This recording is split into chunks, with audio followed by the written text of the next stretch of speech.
They say the forest keeps secrets, but sometimes it gives them back. It started with a sound that didn't belong. A hollow clink beneath the leaves, like metal echoing inside bone. The air felt too still, as if the trees were holding their breath. When the object was unearthed, small, round, covered in a pattern of tiny, carved faces, the forest changed. The wind retreated. The wind retreated. Every instinct screamed to drop it, yet some unseen force begged to look closer. The carved mouths seemed to move in the shifting light, whispering something beneath the rustle of leaves. Hours later, back home, the sound returned. That same hollow clink, now coming from inside the house. That's when the scratching began under the floorboards, and the reflection in the window smiled before the person standing there did. The object sat on the table, damp with soil, its carvings glistening in the flicker of a single lamp.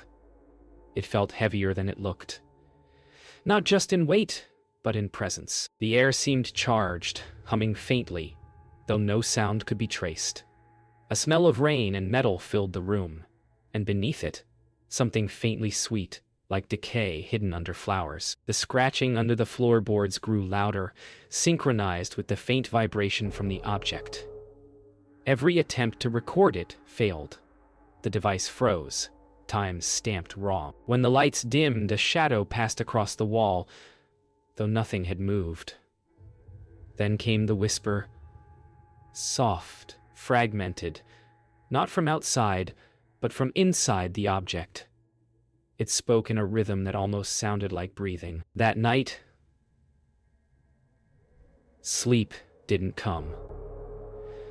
The object stayed on the table, untouched but restless. Every few minutes, it shifted slightly, a faint scrape, like bone against wood. The cabin's walls groaned, the forest outside whispering in the same cadence as the carvings. Dreams bled into waking, the faces moving in slow rhythm, mouths stretching wider. The scratching beneath the floor now came with a muffled knock, deliberate and timed, like a hand tapping from beneath the ground. In the dark, the object pulsed faintly, as though something within it beat in time with a heartbeat that wasn't the narrator's. Outside, a faint glow seeped between the trees, and a voice whispered again, this time from behind the window. By morning, the air in the cabin was thick and sour. The object was gone. The table bore a dark, circular stain where it had rested, damp as if freshly touched. The scratching beneath the floor stopped, replaced by silence so complete it pressed against the ears. Stepping outside, the forest felt wrong. The trees stood too still, their bark slick with dew, though no rain had fallen. On the path leading back toward town, something glimmered. The object, waiting neatly at the crossroads. The carvings were different now, one new face added, mouth open wider than the rest. When the object was lifted again, a distant echo answered, deep within the woods, like a buried bell, tolling once. The echo led deeper into the woods than before, to a clearing where the trees arched inward, forming a rough circle. At its center, the ground was disturbed, a shallow pit, half filled with water, and a reflection that didn't match the sky above. When the object was held over the water, the faces seemed to turn, all mouths aligning toward the same direction, downward.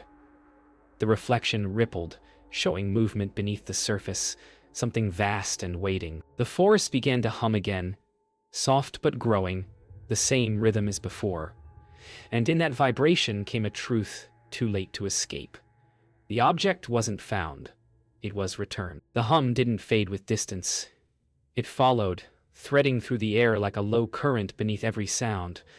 Back at the cabin, walls warped as though breathing, their knots twisting like eyes. The object sat again on the table, dry now as though the forest's damp had fled it.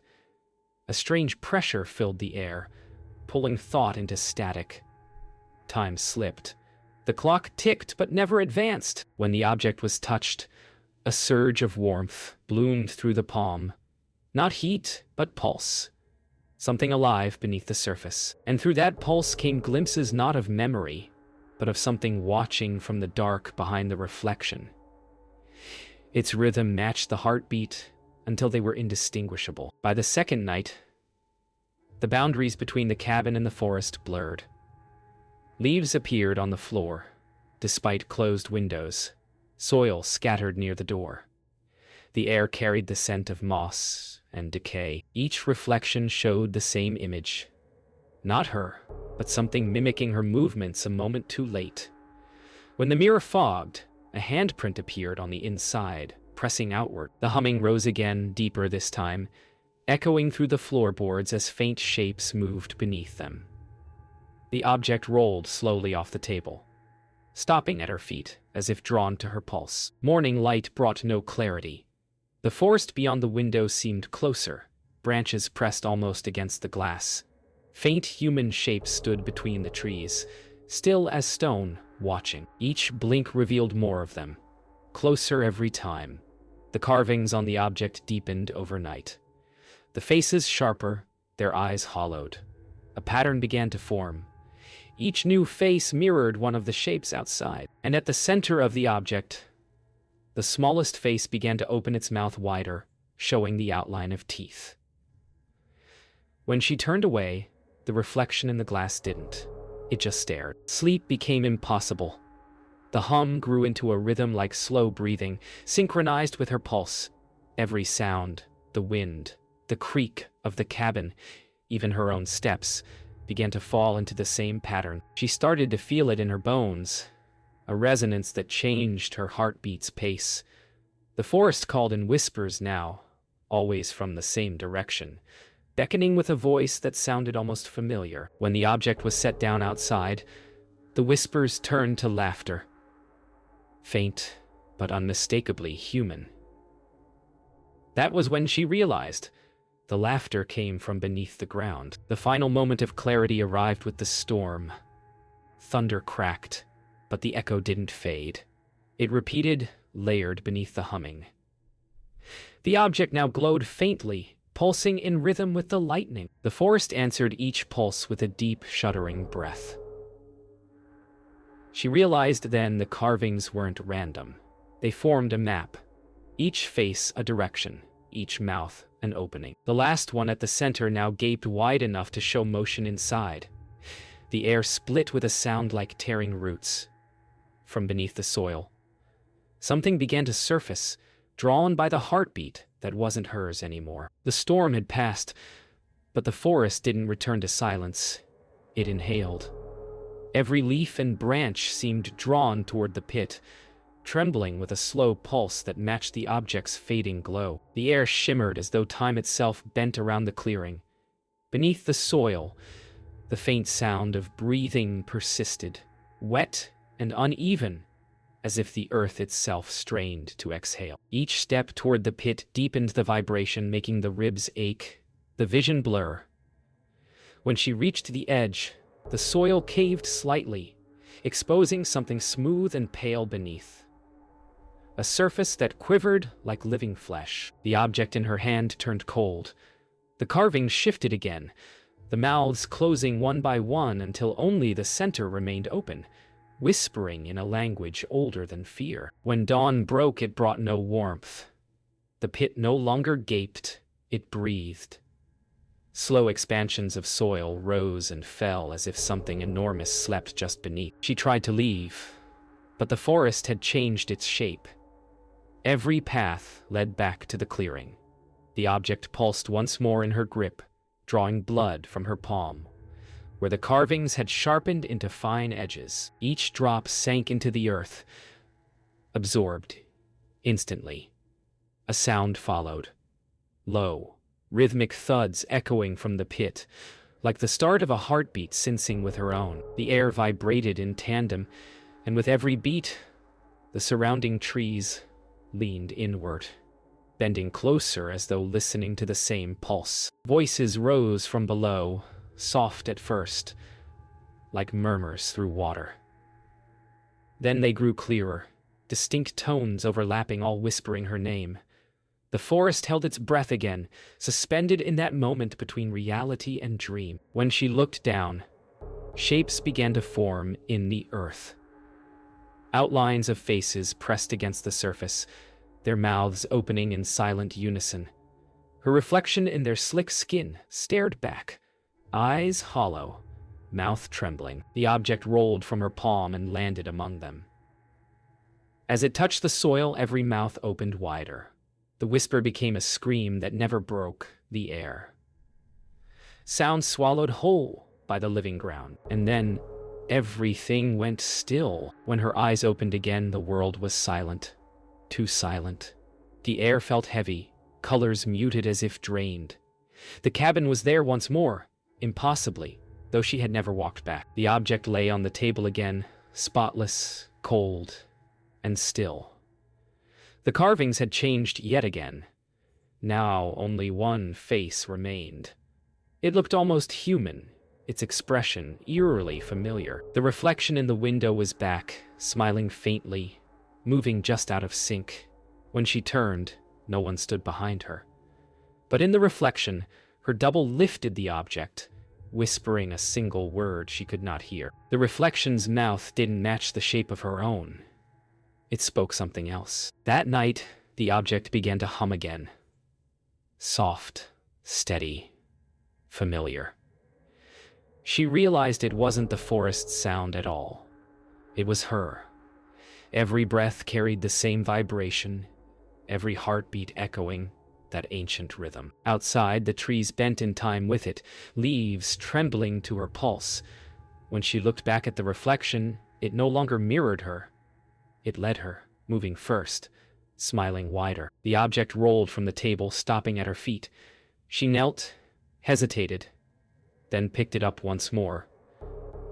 The hum stopped instantly, leaving a silence that rang in the skull. And from that silence came a faint knock, this time from inside her chest. Sleep brought no escape.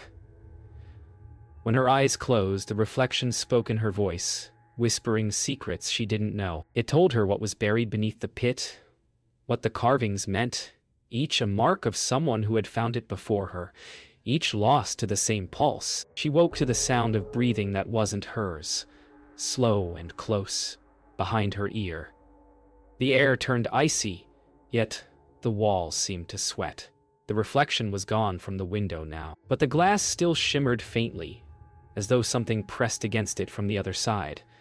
Then, without sound, the window cracked, one long, jagged line splitting the surface, dividing her world from its twin. The next morning, the forest was quiet again, unnaturally so.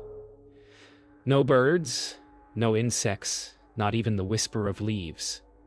The crack in the window had widened overnight, spider webbing across the glass. Each fracture reflected a different version of her face, one smiling, one crying, one staring blankly back. The object sat beneath the window, exactly where it hadn't been before. Its carving seemed deeper now, and in the dim light, the central face shifted slightly, its eyes opening. She felt watched, but not by the reflection anymore. The presence had crossed over. It was in the room. The first footsteps came at dusk, soft, deliberate, circling the cabin.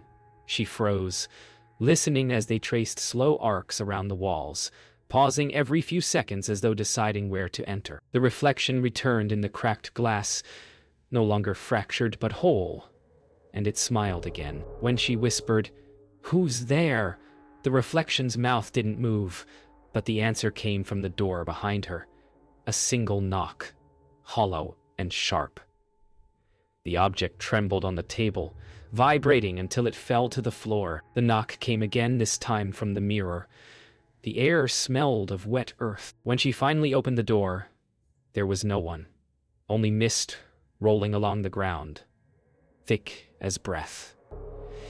Yet footprints led into the forest, identical to hers. Each one glowed faintly, like heat still rising from the soil. She followed, drawn by something deep and familiar, until she reached the clearing again. The pit was gone, replaced by smooth, perfect earth. But in the still water pooled at its center, her reflection waited, standing upright while she knelt. It mouthed the same silent word as before, but now she understood. The hum began again, not from the forest this time, but from below the surface. The reflection moved first, rising from the water, its steps silent, leaving no ripple behind. It crossed the surface as if it were solid. The real air shuddered as the two locked eyes, one breathing, the other perfectly still. The object floated between them, suspended in the mist, spinning slowly. Then, without touch, it split in two, each half falling into a different hand. For a moment, they were identical. Mirror images perfectly aligned. Then the reflection smiled wider, showing teeth too sharp, too many. The forest inhaled once more, and everything went dark. The darkness didn't end. It shifted. When light returned, it was softer, wrong, as though it filtered through water instead of air. The cabin stood silent, but everything felt slightly displaced. The chairs angled differently. The clock ticked backward. Her own reflection in the window didn't wait for her anymore. It moved first, mouthing words she hadn't spoken. She touched her face, and the reflection didn't follow. Its eyes were alive, watching her rather than mirroring her. The hum was inside her now, resonating behind the ribs, vibrating in time with a heart that no longer felt like hers. Somewhere deep within, something else had begun to breathe through her body. The voice came next, low and calm, speaking her thoughts before she could think them. It called her by name, though it wasn't her voice at all. The reflection's mouth shaped each word perfectly, the sound echoing inside her skull rather than the air. The forest outside moved with every syllable, swaying in rhythm. She tried to look away, but the reflection's eyes held her, not with fear, but familiarity. The air thickened until her breath fogged. The walls pulsed with faint movement, wood expanding and contracting like muscle. Every reflection in the cabin, in glass, metal, even the water in a cup, now showed the same smiling face. Hers was gone. At dusk, the forest called again. The hum now replaced by a steady rhythm of heartbeats echoing from the trees themselves. She stepped outside, drawn without choice, the ground beneath her trembling like skin. Each step left behind faint handprints instead of footprints. The reflection followed her in every puddle and pane, always just ahead, leading deeper toward the clearing. The air tasted like iron and rain. When she reached the circle of trees, the reflection was waiting, standing on the other side of the clearing. Still, patient, smiling. The object's two halves rose from the ground, hovering between them, humming softly like breath, shared between two lungs. The reflection stepped forward, its feet leaving no mark. Each movement mirrored her hesitation perfectly, yet not as mimicry, as intent. When they stood only a breath apart, the object rejoined itself in a sharp metallic click. The sound echoed across the clearing like a bell, followed by silence. Then the reflection reached out and touched her chest, its fingers sinking slightly through her skin as if touching a thin veil. Her lungs seized, breath halted. The world blurred, forest bending, sky trembling, and her vision filled with the reflection's eyes, endless, patient, knowing. A whisper bloomed in her head. "You came back."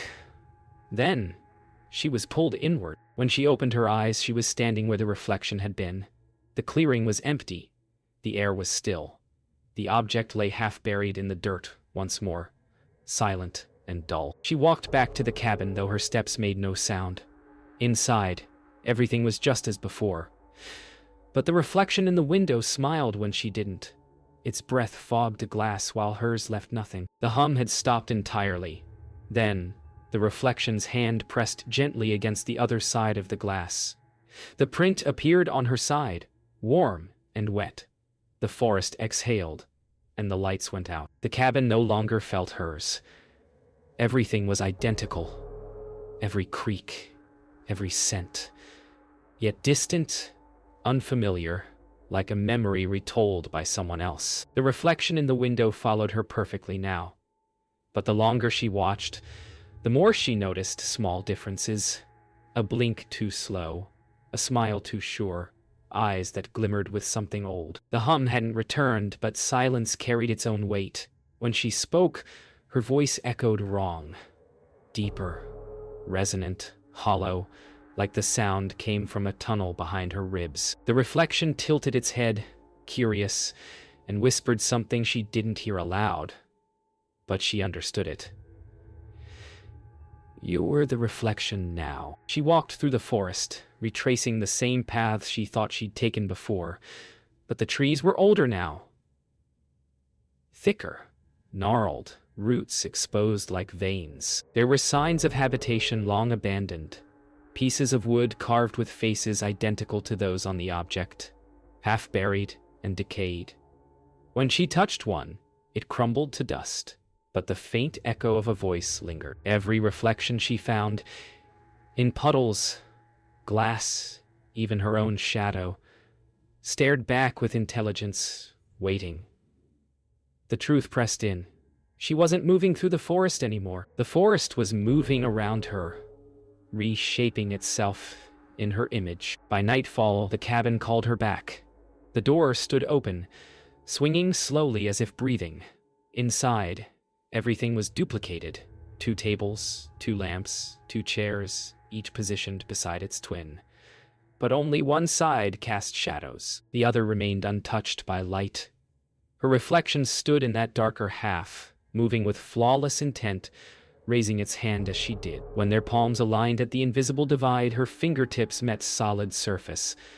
The air thick, flexible, like glass turned liquid.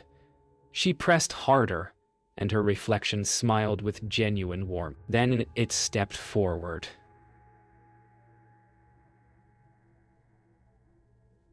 Through her. The moment it passed through her, the world stuttered. Time fractured into brief flashes. Forest, cabin, darkness, each blink showing a different version of reality.